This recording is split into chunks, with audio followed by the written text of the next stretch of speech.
me tell y'all, first of all, welcome back to Mountain and Madam. Today I'm recording. Hopefully you can't hear everything in the background. Let's see what happens. Y'all got real social anxiety. Well, not really social anxiety. I'm an introvert. So, my energy, I've been needing to step away from the crowd. That's real life. And I know everybody here. That don't matter. I've been needing to step away. Which brings me to a good point. Step away and hit that bell to subscribe and to get notifications. What am I eating today?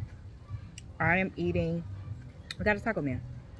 It is my soror and sister's 60th. So happy birthday, Izette. I love you, I love you, I love you. Thank you for everything. You're amazing. Give people their flowers. So, those is her sons in the background. We've been working all day, so now we get to relax, you know? So I'm here, I'm eating. I got a carne asada, quesadilla, a mini one, and then one chicken, and then, yeah, and then the, what is it? I always forget the name of this, and I love it so much. Al Pastor. The Al Pastor look good, but y'all, here's the funny part. I really can't eat that much, so this plate is going in my car when I'm done. But I still like what I like. So I got some of that just on the side. That's my sorors, excuse them. So stepping away. Let me tell you. Y'all don't understand me. Y'all got kids. Some of y'all need to learn how to step away from your phone, because communication is not talking. Talking is talking. Some of y'all, and when I say some of y'all, I'm always talking about me too. Some of y'all need to know when to put those damn phones down, because part of communication is your body language, it's your word choice, it's talking, it's texting, it's emailing. It's all of those things. Anytime you are corresponding with someone else, interacting with somebody else, communication is involved at all times. Which is why even with our mask on, it was really important to smile with our eyes and to say hi and bye to people and things like that. It's just really important. And if you have had, here's my rule of thumb. And I was taught this years ago, right? But I didn't apply it how I should have. Before you send an email, especially at work, I was taught this for HR.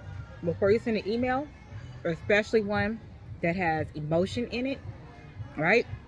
Type out the email, lock your computer, physically step away, go just take a walk outside, go to your car, whatever it is. Make sure you save it as a draft so that sucker don't go through. And then come back and then read it. If you are reading it and you're catching yourself with the like I said and just so we're clear and you know what you meant by it, because just so we're clear, there's nothing wrong with that, right? But when all of it comes together, you know how you're saying it. Take it out. Because guess what? Now you got to write it how you wanted to. So some of you, like, not some of you, like as a people, some of you, as in a person, should be okay because you got it out. Now that you did, go back and do it the way you should. Right? Which is why it's important. Especially more people text now, so I really don't understand how bad things get sent. I understand how miscommunication, because you will read it in your tone. You don't read it in their tone. It could be the nicest person ever. It could. But if you feel in a certain kind of way, fireworks. That's how you're going to read it. You're not reading it in their tone. You're reading it in your tone. Right? Because here's the other lesson that I was taught that I absolutely love. And I'm almost done, child. This is going to be short and sweet. Does that say 5 minutes? Um, this is the other thing that I was taught. Since you have the option to read something in a tone, you also have the option to hear it that way, right? Because everybody just doesn't use the words that you use. Some cultures, I hear them using the word stupid, and that word just drives me nuts, and saying something like, oh my gosh, you are so stupid. Like that, like as an insult. My mom didn't allow that. So that's just always been like one of the greatest insults to me, right? But in being on worldwide social media and wanting to advance in my career, which is not just in this country, it's external, right? I had to grow myself and step back because I can control it, right? I can control the narrative. Somebody could literally insult me and I could respond like it wasn't an insult, right? Then you do two things. Hopefully they don't think you're crazy. Don't do it. Don't go too far with the shit. They will either step back because now I just insulted her and it didn't work. No, or didn't. Even if you reiterate it and try to make me get it. Oh, I got it. I'm very smart. I'm the head of Sartisticologist. I am. I got it, but I chose to help you out because, as I said a million times, I couldn't keep snatching people, and I don't want nobody to snatch me. It's just not appropriate. It's really, really not. So instead, I took control a different way. I am so grateful for the changes that I've made. I'm so grateful for when I get out of line, there are people around me that trust me enough to receive what they are trying to tell me, because that requires trust. In this season, I'm sorry, I didn't mean to do that. I shake my leg when I'm nervous, and I told y'all I'm nervous when I record. Normally, like, I'm set up at my desk so you guys can see different things that I'm doing, which is probably why I shy away from vlogging. But anywho, what the hell was I saying? In this season, I feel like, right, after a storm, what happens after a storm? A cleanup crew has to come in, right? When that cleanup crew comes in, it generally is going to look better than before, because now you're willing to let go of some stuff, put some stuff where it goes. You look at it as the perfect opportunity, and I mean a storm. So you have a cleanup crew, right? You got helping hands. You making different decisions. You see things differently. All of these things happen, right? We just came out of the biggest storm on this earth. It covered the earth, y'all. Do y'all get that? There's only one other time that has happened in the Bible. God said that he wouldn't destroy it. He didn't say he wouldn't shake the shit up. He shook the table. I don't really understand how people didn't see certain things, but hell, maybe it's some things I didn't see, but I'm receptive. And I do want, if I had my perfect fairy tale, and yes, I still believe in fairy tales because it's how I cope. If I had my perfect fairy tale, COVID would have brought about change that would have cured things, that would have shown us that people don't have to be hungry, that would have shown us that people don't have to be without shelter. Y'all, it happened. I live in the LA area, and when I tell you, I really wish that I would have taken footage so that it could be seen. I have never in all of my entire life seen streets in LA with nobody on them. It looked like a Western movie, right? So we showed that neighbors could take care of neighbors. Let's not focus on the bad things that it did. People are going to be people, right? But it showed that neighbors could take care of neighbors. It showed that we can care for our elderly and we have time. It showed that it put things into perspective. Those things that we were doing that we no longer want to do, I'm pretty sure people didn't resume them after COVID, all the way down to you interesting people that are fighting going back into the office. How you gonna tell somebody how to run their business? But whatever. I mean, knock yourself out. But I really thought that, and I really hope that it would have brought a greater sense of these things, right? Do they exist? They do. There are people that did it, but I just wish that it would have did what I really believe in my heart that God wanted it to do. It definitely exposed. It definitely exposed. For me, it made me take ownership over.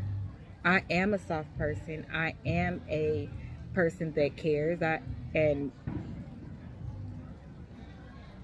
it made me very vulnerable. There were so many times during COVID up until now that I was completely vulnerable in so many different spaces, and in each of those spaces God kept me. He did. He kept me, and I really hope I can get this music out. He kept me, and I am forever grateful. Even in those places that don't feel good, that I'm still going through things, He put people in my life to help me keep me, if you will, because I'm not strong. And I'm definitely not strong every day. And I'm definitely not strong 4 days a week. I'm not. But women don't want to be strong. We want to be soft, protected, loved, cared for, comforted. Did I say protected? We want a partner. We want a best friend. We want humans. We want humans. That's what we want. We want to be Mother Earth, motherhood, but we don't want mother things from our partners. We want partner things from our partners. We want your strong and my strong, or your strength and my strength, and then for us to be able to lean on each other. And that is a place where we don't have to be strong. I wish I would have saw more of that. I did. I really wish that I would have. And you know what? God is not done. So I wish that I will continue to see more of that grow. Let's just say that. So that is it from me. I really just wanted to do a very quick video. I told y'all I can't really eat that much. You know what? Let me taste the chicken. I think this is chicken.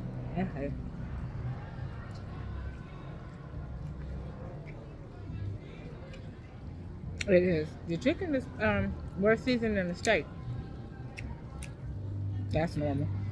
But that is it. I hope you have a good weekend. This is so short I can put it out tomorrow. Let me show you. California got the best Mexican food. I've been to other states. I've been to Mexico, different parts of Mexico. California got it hands down. And somebody grandfather over there cooking. Okay? I had to speak Spanish to him. I'm gonna take him home. So that is it for me. Happy birthday again, Yzette. Hope you loved everything that was done for you, because we love you. And thank you, Crown Royals. Go back and listen to some of the the last one's been really good.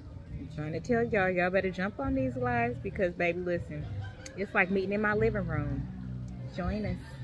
That is it. Don't forget to like, comment, and subscribe, and share this video with everybody. So hopefully it'll touch somebody's heart. That person that you need their heart touched, and then they'll come back to you and say, I'm so sorry. I love you so much. Let's work on it and make it. Oh, baby, they hitting notes over there. They'll say, let's work on it. Let's make it better. And then the, demonic forces that are around them, the unhappiness that's around them will say, you know what? I was wrong. Oh my gosh. I knew I had something to tell y'all. Okay? Oh, let me tell you. I hope this goes through, because they're singing. But let me tell you. It got me a little extra energy. I knew I've been waiting to talk to y'all. Listen. And this is why. I'm going to get to it. This is why. When people do things, right? I share some of the things that have happened to me in the past or present. Some of the people watch the videos and they hear me explain how those things impacted me, right? Not this particular person. This particular person came back and apologized simply because it was on their heart. So let me tell you, because I give credit where credit is due. We was at Hilda's house, and Marcus' great aunt, no, regular, his aunt, his dad's sister. Remember I told y'all that she wasn't so nice to me and I didn't know why and blah, blah, blah. I'm not revisiting that because that's not important. Now fast forward, she came over Hilda's house and I was there, and this time I didn't leave though because I had just got there and I was like, I don't feel like leaving. Normally I will leave, speak, and just go ahead and go. I didn't this time. But when I talk to the conversation, right? I don't like leave somebody out or smart remarks or turn my back to them or roll my eyes. I don't do any of those things, right? So she started talking, and I was sitting on the couch. I even sat on the couch too. I was sitting on the couch and she said something and she was looking directly at me, but I was like, she's talking to me? And of course I spoke back or answered her back, but I was like, okay. So we continued the day or whatever, and then me, her, and Hilda came and sat down by us, and she was talking to both of us, and I was like, okay. Now mind you, it's been 2 years that I speak, but okay, it's been 2 years. When her and her husband and her stepson were getting ready to leave, it was also Hilda and I believe her best friend. It was a house of people, family though. And I was standing up and she walked up to me and took my hands, and I was like, oh shit, now this the aunt I heard fought, did all of these things, right? Goes to show why it's really important not to just listen to what other people say too, right? Your approach may change something. So she took my hands and she was like, Asia, I really want to apologize. And I was like, I'm thinking, this is not any minute now. I'm going down because I'm not hitting the elder back. I was like, any moment I'm going down. I'd have made myself vulnerable. I'm finna be knocked out. But she apologized and was like, I didn't give you a chance. I went off of some things that I heard. I was wrong. You didn't give me a reason to do it, and that, can I forgive her? And I was like, of course. So then she leaned in to hug me, and I was like, thank you, Auntie. And she was like, you really call me Aunt? And I'm like, I don't know how to be mean. Like, when you're family, that's different. A friend is different. It's layers to it. This is my husband's aunt.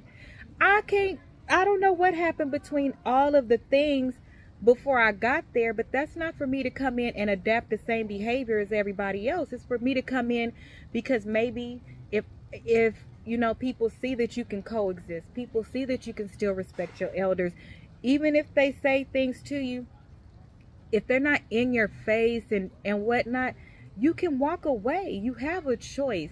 And at the end of the day, it would not have made me feel better to say the things, because I just be so confused about y'all. Like, I have grown the most in my marriage that I've ever grown in my whole life.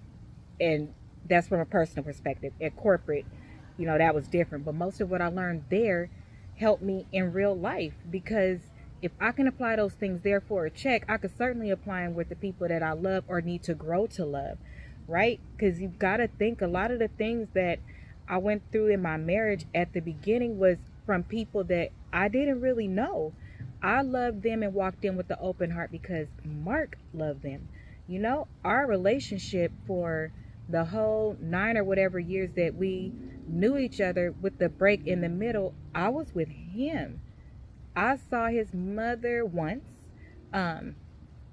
his siblings twice when they were younger, and then his son, because he had one, a handful of times, because Mark was always with me. He was always with our family and with me and things like that. So these are people that I had to get to know them, right? So before I could even get to know them, it was like it was a target on my head. And I didn't really know how to react because I didn't expect it. So I had a choice to make. I could either flash and act a damn fool, because we all know I don't have no sense. Well, I didn't before. But I didn't. That's not my boyfriend. That's not my baby daddy. That's somebody that I stood there and took vows with. And when people say, I married you, I didn't marry your family. What they mean by that is, I know you. If certain things jump off, I don't love that person. I love you. I don't even know that person yet. The love you have for them is the love you have for them. It's people in my own damn family I don't feel like that, because I don't have to. You were given to me. I didn't choose you. And for you to act like that, it's a no for me. But when you walk into a marriage, you have to walk in. You can't adapt the same things that your spouse has unless it's those hard stop things that were really, really bad. And then that person typically shouldn't be around you, right? But when you walk into a marriage, when stories are told around you, or you tell stories about your spouse, right? You can only do that with people that you trust. Number one, tell people things, that's going on with you and your spouse, because some people is looking to target whatever way that they can, and they don't have the wisdom and the ability to do anything outside of where they have come from, right? You can't walk in shooting guns at people that didn't do nothing to you, because you might be the person that God chose to break some generational curses, to break some generational trauma, to be the one who, if you have, your opinion isn't attached with your heart. So you might be able to offer perspective to your spouse where some things went wrong, or, the side of the family that you get along with, and the side of the family that somebody else doesn't see. Maybe they don't see because, oh, this person always has an attitude. So they don't see that this time when that person was upset, just because they have an attitude don't mean they can be upset, or they can be hurt. Or just because this person goes off all the time don't mean that when this thing happened, and they may have been being vulnerable and nobody couldn't hear them. It's a lot harder for us to sometimes accept things around people that has built this behavior, and we don't see certain things, right? And we don't have all the pieces. And fast forwarding in my marriage, if there would have been certain positions that I took to behave a certain kind of way based on the story, the way that it was told, or things the way that it was told, knowing what I know now, because over time you get to hear how this person felt, how that person felt, because you're telling the story with some truth. Some people try to tell it as verbatim as possible. That's me. I try to use your own words. And then there are some people that tell a story from the way that they want you to start treating somebody. It just happens. It just is what it is. That's why your job is not to jump in making decisions, jump in acting a fool. You're the new, fresh person. You might bring a new, fresh perspective and healing to a space. And what I mean, you might, obviously it comes through God, it don't come through you, but you have to be willing to be obedient, right? Because in some spaces you're like, I don't want to do that, but it keeps coming up. It keeps coming up because you're supposed to do it, right? Y'all know, if you know me, you know I will disappear and you won't see me. I'm like, husband, you could do whatever you want to, knock yourself out, but I'm going to stay over here because they don't like me, but they love you. So you keep your relationships with them. I've never been insecure like that. And family is important to me. Just think if I would have did that, though. Just think if I didn't wear her down with kindness. Even the amount that I did, right? Making sure that still, when she comes over and I walk out, to leave, I'm still speaking to her husband. I'm speaking to everybody, right? Again, no rolling of the eyes, no bad body language, no telling Harley to do things, because people use kids sometimes too. Eventually, it worked out, right? But I just wanted to share that because again, people share all the things that are not so good, but then they don't go back and tell people what the good thing is about somebody. So you left with this bitter taste in your mouth, or whatever perception that you have, but you don't spend as much energy going back and giving the person their flowers when they make it right, or their thank you, or their I appreciate you. You know, you don't do those things, and that's completely not fair to me. And that's something that truly made me happy. It really, really did, especially like considering the person that it was, and how, you know, you didn't do it in private. If you listen to my videos, you've heard how many times I've talked about how people have done things to me, like in private, in public, spread rumors, all this shit, and then it not being the truth wasn't spread the same way. So for her to apologize in front of everybody, she didn't have to do that. And so I was just really grateful, because that did something completely different to my spirit as well. So I'll say, look for those signs where Jesus is trying to show you. Look for those signs that will help you to keep being a better person, because it's not easy. Because when you're hurt, you want somebody to feel like you feel, if that's how you are. I don't want people to feel how I feel. I don't want nobody to ever feel how I feel, except for two people. I do. Because you spent a lot of time on how you made me feel. So I will end with that, because I don't lie.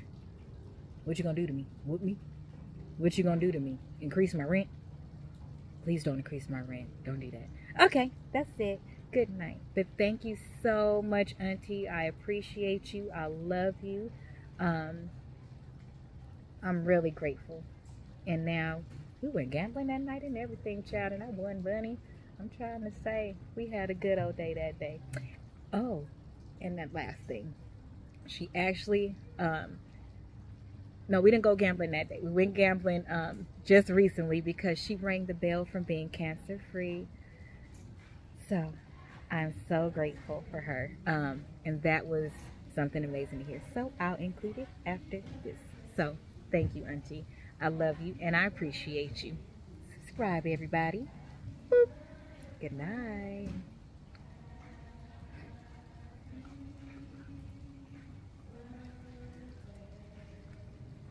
Thank you guys for being on my journey with me. Appreciate it.